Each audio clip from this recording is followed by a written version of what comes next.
آپ کا نکاح سید عاطف حسن ولد سید حسن پیر سے شریعت مطہرہ کے مطابق طے ہونا قرار پایا ہے۔ کیا آپ نے قبول کیا؟ قاضی کے پوچھنے پر بھی سمارا بالکل خاموش تھی۔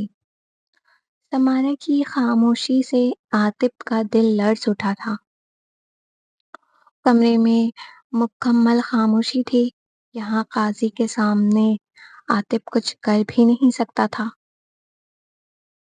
ابھی وہ سوچ ہی رہا تھا۔ قبول ہے۔ اچانک سمارا نے اقرار کیا۔ کیا آپ نے قبول کیا؟ قبول ہے۔ کیا آپ نے قبول کیا؟ قبول ہے۔ سمارا کا نکاح پڑھانے کے بعد قاضی عاطف سے مخاطب ہوا۔ سید عاطف حسن ولد سید حسن پیر، آپ کا نکاح سمارا شیخ ولد انوار شیخ سے شریعت مطہرہ کے مطابق طے ہونا قرار پایا ہے۔ کیا آپ نے قبول کیا؟ قبول ہے۔ کیا آپ نے قبول کیا؟ قبول ہے۔ کیا آپ نے قبول کیا؟ قبول ہے۔ مبارک ہو، مبارک ہو۔ عاطف کے ساتھ جتنے اس کے دوست احباب گواہی دینے آئے تھے، انہوں نے عاطف کو مبارکباد پیش کی۔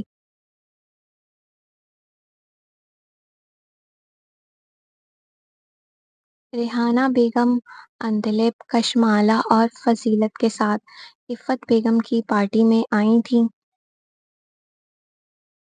حسن صاحب کو پارٹی وغیرہ میں جانا پسند نہیں تھا، اس لیے وہ گھر پر ہی تھے۔ رخشندہ کالج کے دوستوں کے ساتھ ایک سہیلی کے گھر گروپ اسٹڈی کرنے کے لیے گئی تھی۔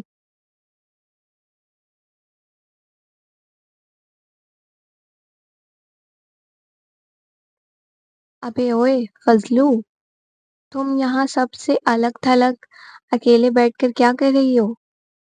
کبیر پیچھے سے فضیلت کے سر پر چپیڑ مارتا ہوا بولا، حالانکہ اس نے بہت ہلکے سے مارا تھا۔ تمہیں کیا ہے، تم کرو اپنی پارٹی انجوائے۔ فضیلت چہرے کے زاویے بدلتے ہوئے گویا ہوئی، ہاں ہاں ہاں، مطلب ہماری فضلو یہاں بور ہو رہی ہے۔ اور نہیں تو کیا، تم جانتے ہو کبیر، مجھے یہ پارٹی وغیرہ بالکل پسند نہیں ہے۔ یہ تو عفت آنٹی کی ضد تھی، ورنہ میں تو کبھی نہ آتی۔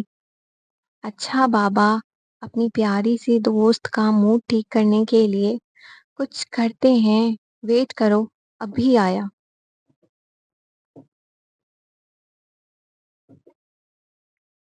عفت بیگم کے بنگلے کے باہر ایک شاندار بلیک کلر کی BMW آ کر رکی، جس کے اندر سے ایک 6 فٹ کا سجیلا نوجوان بلیک کوٹ پینٹ کے ساتھ وائٹ شرٹ زیب تن کیے، آنکھوں میں کالا چشمہ لگائے باہر نکلا۔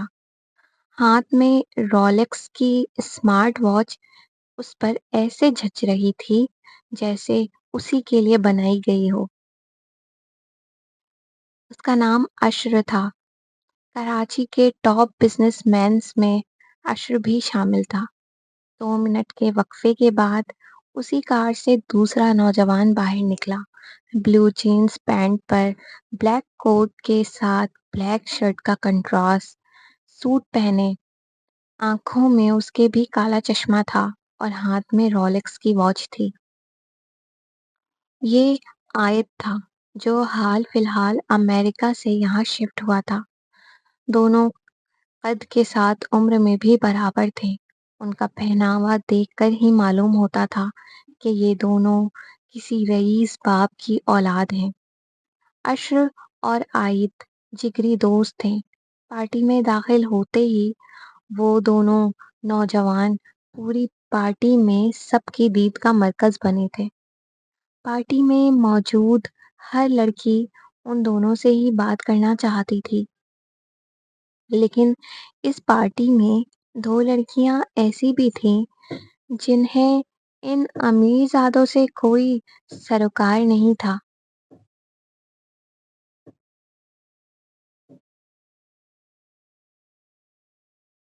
ریحانہ، میری بات سنو۔ میں نے جس لڑکے کا بتایا تھا وہ پارٹی میں آ چکا ہے۔ تو جلدی سے کشمالہ کو لے کر آ جا۔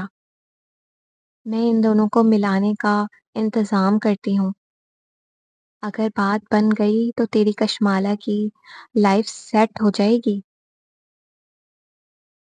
عفت بیگم نے ریحانہ بیگم کو سائڈ میں کھینچ کر سرگوشی کے انداز میں کہا، ٹھیک ہے، تو اس لڑکی کو بلا، میں کشمالہ کو لے کر آتی ہوں۔